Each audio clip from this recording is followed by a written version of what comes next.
I used to read a fair amount of novels when I was younger.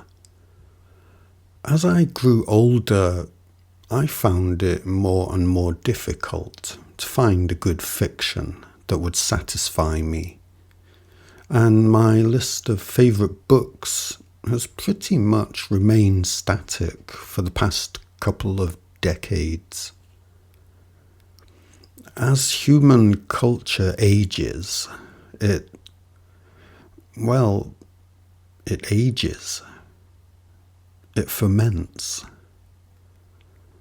I went through a phase where it became increasingly difficult for me to stomach contemporary fiction. I would pick books from the shelves of bookshops and sample the first page or two before having to put them back. And then it would be the first few paragraphs. Then it would be the first few sentences. I can't remember the last time I even picked one off the shelf now. I guess there probably are still some books being written out there that would give me some satisfaction. But even if there are, and even if they are being published, I don't know where they are. The subcultures of human culture have an endless appetite for hearing about how dreadful most of the other subcultures of human culture are.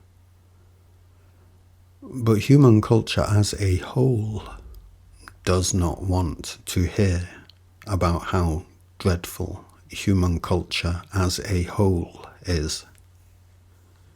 A novel that has held a spot in my own personal top 10 since I was something like 14 years old is Lord of the Flies by William Golding.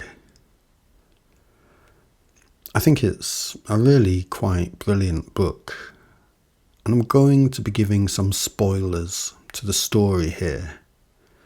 So if you do enjoy a good, well-written novel with adult existential themes, then maybe you want to stop watching this now.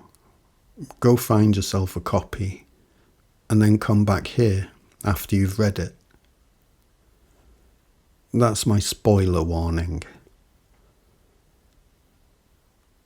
Okay, so for those of you that haven't read it, a bunch of school children become stranded on a tropical island together with no surviving adults, and they must help each other to survive while they wait to hopefully one day be rescued.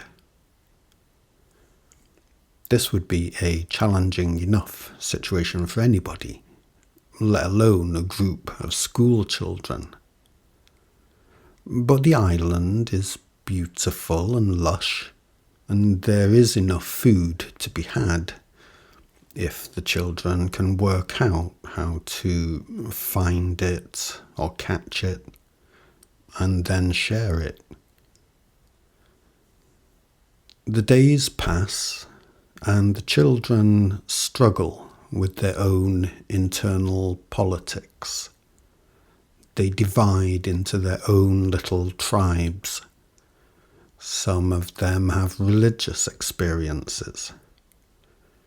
And they do, of course, ultimately war with each other.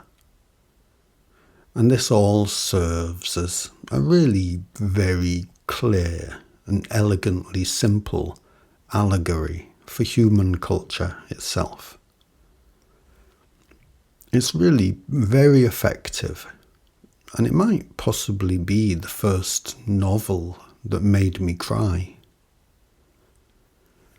Now, as usual, when we have a story in which two or more opposing sides come into conflict with each other, we, the reader, will generally tend to know which side we prefer, which side we are rooting for.